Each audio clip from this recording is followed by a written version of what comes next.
Hey everybody, my name is Drew Barrett, and this is Teaching Adults, and we are going to be learning about Freud's stages of development, and this is for Dr. Looney's lesson presentation.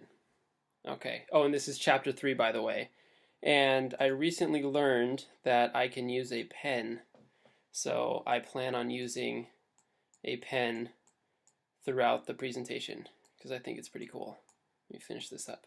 Okay, so objectives. What do I want you to get from this lesson presentation? Well, first, I want you to understand the theoretical framework of Freud's stages of development. So there's a big check mark. And second, I want you to be able to develop a working knowledge of the key attributes and characteristics Freud observed in each stage. I'm going to try and make it as straightforward as I can. Sometimes when you hear the information, it's going to sound a little out there. But keep in mind, he was born in 1856 and he grew up in a very different time. But still, it was very revolutionary for the time, so it's very worth understanding. Okay, so here's a little overview of all the stages. I like to look at charts like this because it helps me keep things in perspective after I learn them. Stage 1 is the oral stage, and that goes from about 0 to 1, and the focus of the libido is mouth, tongue, and lips, and the major development is weaning. And adult fixation, a fixation is when the child becomes obsessed with something, and it can be when there's too much or too little stimulation, and I'll discuss some of the fixations later. Stage 2 is the anal stage, and this is roughly age 1 to 3, and obviously the focus is on the anus in this one. And the major development is toilet training. And then stage 3 is the phallic stage, and this is about age 3 to 6. And the focus here is the genitals.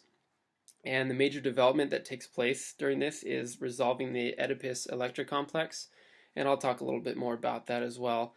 And stage 4 is period of latency, and this takes place from ages 6 to 12. And there's no focus here. This is where there's not much going on. Things are pretty dormant, so there is no focus on the libido here. But what does take place is the development of defense mechanisms, and again, I'll go into more detail later. And the fifth and final stage is the genital stage, and this takes place 12, roughly around puberty, and it goes on until death. So the focus here is genitals, and the major development is reaching full sexual maturity. Okay, so again, this is just an overview of the stages. If you ever need to come back to the information, you can just go back to the beginning of my lecture and then look this over. It's just nice to have it there to look at.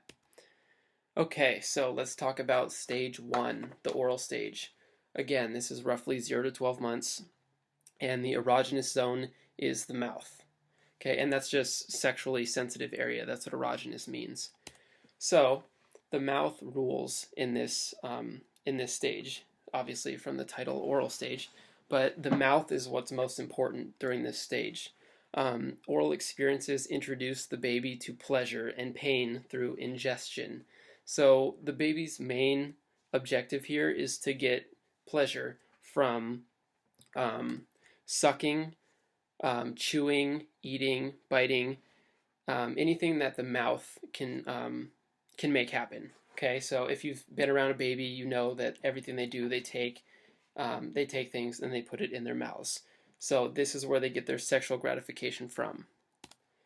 Okay, and social and non-social experiences center around oral concerns. And again, this goes back to the baby's primary social concern of getting gratification from the mother, and non-social experiences. So this is when the mother is not around.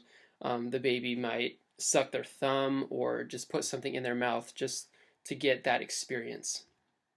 Okay. I thought this was really funny. All id, all the time. I don't know. I thought that was funny, so I wanted to put it on here. But anyways, so what's really happening in the oral stage? Oral activities give pleasant feelings in the lips, mouth, tongue, and membranes in the mouth. Infant gets pain from frustration and anxiety from lack of sucking behaviors if mother is not present. So again, like I said before, if the mother's not around, the baby feels insecure, the baby feels frustrated and anxious if they're not able to get those behaviors fixed. So if the mother's not around, the baby can develop anxiety. Um, and if the sexual tensions are not satisfied, it can be painful and intense because the weaning process is the primary conflict here. So there's going to be a little give and take between the mother and child. The baby's going to feel upset and feel like they're in pain and intense. So this is where the big conflict between mother and baby arises. So since the baby can't talk due to lack of verbal ability, the mother acts as a catalyst for fulfilling the child's oral needs. She must act with empathy and be willing to provide for the child's gratification. I thought this was really important because Freud was putting a lot of emphasis on early social and emotional experiences with the mother, which today we know is extremely important. So the fact that Freud was already making that assumption was pretty groundbreaking, and it stays true till today. So I thought that was very, very profound of Freud to say that empathy can actually have an impact on the child's development. So I thought that was pretty cool. Okay, stage 2, the anal stage. And in this stage, the erogenous zone is the bowel and bladder elimination. Okay, so we are nearing the end of the oral stage, and infants now possess the outlines of personality. By that we mean if the baby's able to cope with not having the mother around, with the sucking behaviors and the chewing behaviors. This is where the baby gets control over his or her bladder and bowel movements. So the interest now lies in the anal region of the body because the baby is developing more of a personality of control and non-control and things like that. So the baby's not so much interested in just the mouth. They're interested in other parts of the body as well. So the new conflict that happens between the infant and the world is control of bowels by outside source. So when the baby was in the oral stage, they didn't really think about going to the bathroom. They just went. It was just, that was their natural way of doing things. They just went. They had no one to tell them otherwise. They had a diaper. It didn't matter. But now, as you start to get to 1 to 3 years old, the mother or father, the caretaker, puts an emphasis on toilet training and having to control your ability to go to the bathroom or not. So this creates conflicts between the infant and the outside world. So that's pretty profound in a baby's life. So the methods of dealing with conflicts further develops the personality structure. So what Freud believed that means was if the baby has a very, very hard time toilet training, maybe they resist the power of the parent, or if they no problem at all, then doing toilet training, then they're easy to cope with and they're easy to observe change. So personality is developing as Freud believed. So more about the anal stage. What is happening here? Freud actually, according to Freud, success at this stage is dependent upon the way in which parents approach toilet training. So that physiological need for defecation is what creates the tension between infant and parent, because you could have a strict parent, or again, you could have a lax parent that doesn't really care as much. So frustration and anger from awareness of the defecation is where the potty training begins. So when the child is aware that there has to be training involved, that's where the frustration comes, because they're no longer able to just go at will because there's society deemed it necessary to teach you how to go to the bathroom, and that can be pretty traumatic for a child, Freud thought. So if your immediate satisfaction is not met, which is going to the bathroom, it can lead to frustration. So if you do go to the bathroom when you're not supposed to, you can get scolded, you can get in trouble, there is some ramifications for your behavior. So this is where frustration comes from. And strict societal rules dictate the gratification of defecation. So it's important to understand that society places rules on being able to use the restroom. Freud believed that this creates lots of tension, and he also believed that parents that utilize praise and rewards for using the toilet at the appropriate time encouraged positive outcomes and helped children feel capable and productive. So again, you can have different, it depends on how you fit this stage. So again, if the caregiver is not empathetic and warm, shame can develop. So if the infant uses the restroom at an inappropriate time and the parent shames them, this can have very adverse effects on the child. If they feel like they're not worthy, they may feel like they're not doing something right, they're not pleasing the parent. Freud believed this could be very detrimental and could carry over into the next stage. So what else is going on here? There was a symbolic belief of pleasure from the physical release of the bowels, and that creates a primitive sense of mastery. So for the first time, we see that a child may feel competence through their new ability to purposefully exercise self-control and expression. So before this, the child was kind of just gathering up experiences, grabbing things, putting it in their mouth. There wasn't really a conceptual understanding of what they were doing. In the anal stage, however, they are using purposeful behaviors. They are either using self-control and not going to the restroom when they're not supposed to, or they are using expression by going whenever they feel like. Freud believed that this was an expression of their personality and how they acted towards authority figures. So, with appropriate parental guidance, a child can develop self-esteem and confidence. So again, like I said, if the parents are good and use praise and reward, the child will feel self-esteem and confidence from doing a good job in their caregiver's eyes. All right, let's take a breather, stop, everybody relax for a second. Let's check for understanding. Okay, so I'm going to ask you a question, and you just, if you're able, let me take that away. Okay, I'm going to ask you a question, and try and answer it to yourself without looking. And if you have a hard time answering the question, go back and maybe replay a couple minutes of what I discussed. And if you can't answer it, then you can go on. Okay, so first question. According to Freud, what is the focal point of the oral stage, and what are some behaviors Freud noticed in infants during this stage? So take, 30 seconds, try and formulate an idea in your head. You can write it down, write down what you think you know, and then go back if you need to review. Question 2. In the anal stage, what did Freud believe was symbolic about defecation?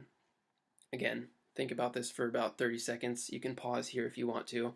But if these questions don't come off easy, if you have to really search and can't find the answer, I would replay part of what I discussed. And then you can review.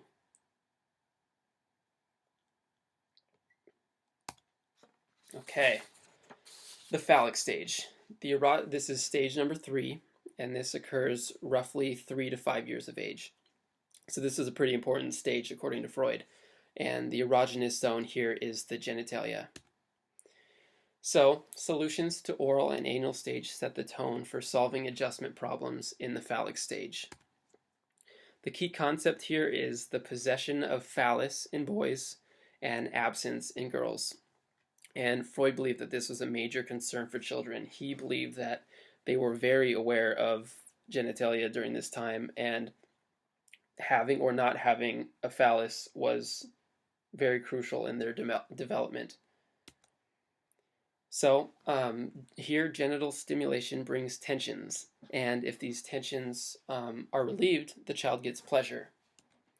And sexual urge is directed toward parent of opposite sex, and this is a very important concept. This was Freud got a lot of criticism for this one because it's very hard to believe that children of such young age have these sexual urges and desires. It was just very taboo back then. So red flag. In today's society, why would this not hold up? Why would Freud's belief here have some issue? Um, if he believes sexual urges directed toward parent of opposite sex, why would that be kind of weird now? Because back then, it was the child, a male child, had sexual desires for the mother, or the female child had sexual desires for the father. Knowing what we know about society today, why would this be odd? Take 10 seconds to think of an answer.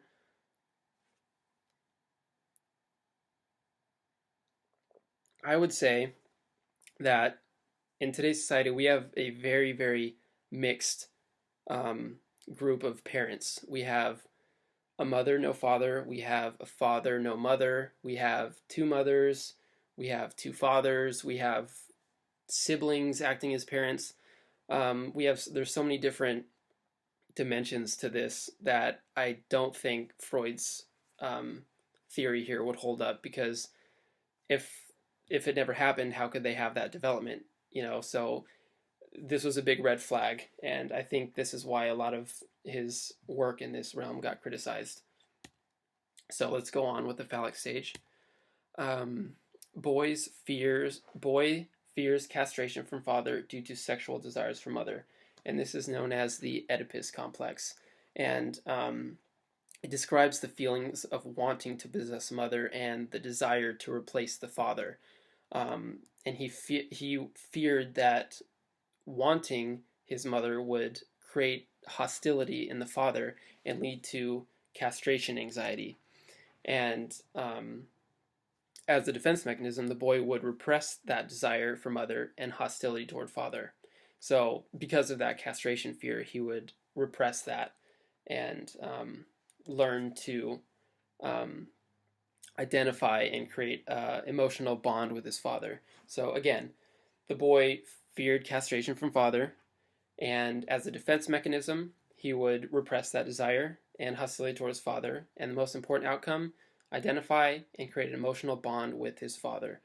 Um, so that was pretty important. And on the other hand, Freud didn't spend as much time on this, but he did make mention of the Electra complex, and that's used to describe a similar set of feelings experienced by young girls. Um, and here he believed that girls had penis envy because they obviously did not have a phallus, so they felt envious of their father and therefore desired him. But he did not spend as much time on this as he did the Oedipus complex. Um, so the identification serves as a basis for socialization, values, beliefs, interests that he got from the father because he was able to identify with him. So whatever the father's values or beliefs or interests were, the son would eventually take those. So it was a symbolic object of affection. It serves as an impossible dream to children. And the phallic stage, again, is the most criticized, and children with children with sexual desires, very, very, very, very taboo. Okay, stage number 3, period of latency. This was roughly 5 years to the beginning of puberty, around 12, 13 years old. And here, the erogenous zone is dormant sexual feelings. So, dormant meaning not much happening. So, there's some kids playing, not much going on. Well, there is, but not in Freud's eyes. This was a period of relative calm. Things were kind of settling down. There weren't these crazy sexual desires for the mother, the father, or anything like that. Sexual drives are repressed during this time.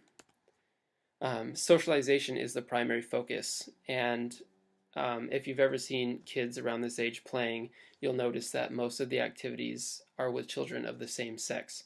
So boys tend to play with boys, girls tend to play with girls. Freud believed this was very important for developing personality characteristics. Cognition and function skills are gained here from play behaviors, learning behaviors in school, because 5 years old, you're probably starting kindergarten. So this is a pretty profound time for learning new things and learning basic skills in the playground and things like that. Um, you see assimilation of culture, ideas, beliefs. Um, Authoritative education sets foundation for responsible adolescence. So, what we know about authoritative, there's more of a dialogue between the person in charge and the child. So, um, teachers will talk more to students. Students will have more of a say in what they do and what type of things they play. It's a different style from what they experienced before. And a little bit before that, the reason why I said authoritative is because if you think about it, before age 5, it's more of an authoritarian style. The kids have some say, but for the most part, the child is told when to eat, when to sleep, um, when to take a shower or when to take a bath, when to use the restroom. So there's not much say. So the fact that it switches from authoritarian to authoritative is pretty important. Um, so the sexual desires are still present, but they are channeled into more social concerns. So again, this is where you see very significant friendships being formed, generally with the same sex. So still a very important stage, but Freud believed there wasn't too much sexual drives being expressed during this time. Okay, let's move on to the next stage, the genital stage, and this takes place in adolescence. So this is um, about 12 years old, and this goes on until death. So this is puberty, and this is very, very, very important. So we see maturation of sexual interests here. So what's going on? Sexual desires that were repressed in latency period are now in absolute full force. So Freud believed that all that time spent learning new skills, new cognitive skills, new friendships, all that stuff is no longer dormant. It is absolutely in full force. This ends the end of dependent life and into a responsible one, and that could be symbolic for the ability to reproduce. Um, but Freud believed that this was a point in time where um, individuals could support life for others, so you were no longer dependent. You are responsible. You are responsible for your body. You are responsible for what you do with it. Um, Symbolic turning away from parents and face life as a young adult. So again, you're in charge of your body. That was kind of um, the main principle here.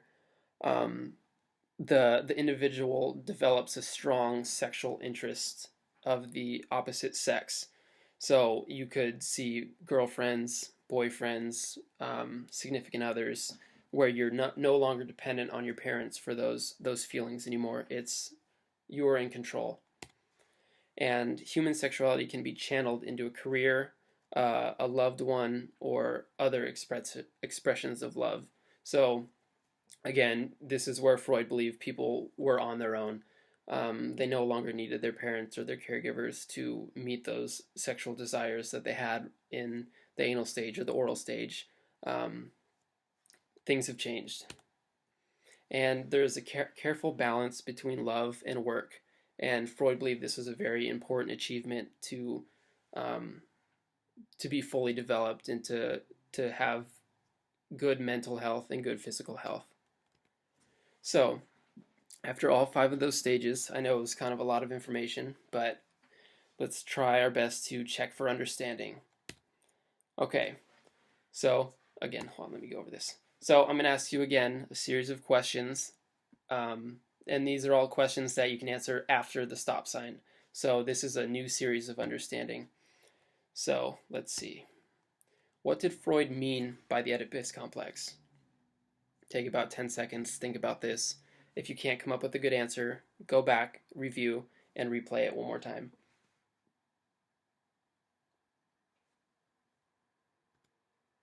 What is the primary focus of the latency period?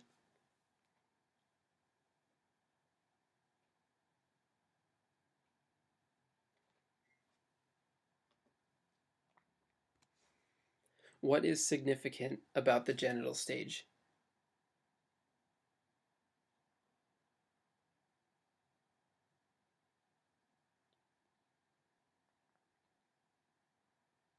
Okay, so hopefully you were able to answer those questions to yourself. You didn't have to write it down. This wasn't the activity.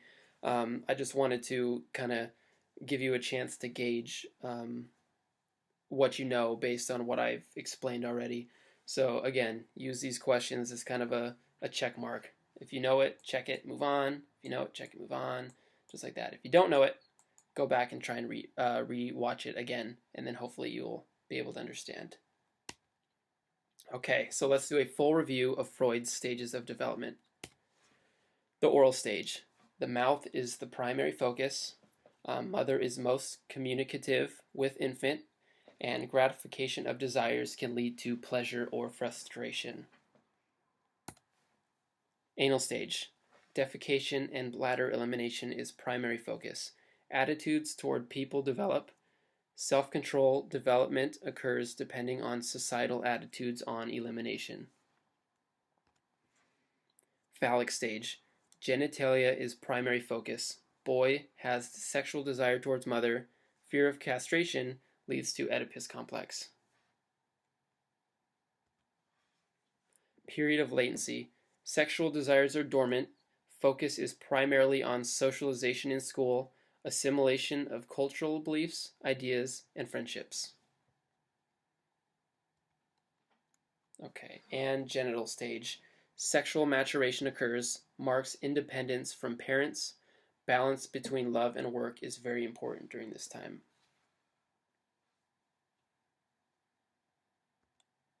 Okay, so for this week's activity, I would like you to complete a journal entry. In 200 to 300 words, please choose one stage, and answer the following questions. What is the primary area of importance that Freud describes? What is the significance of this stage to development?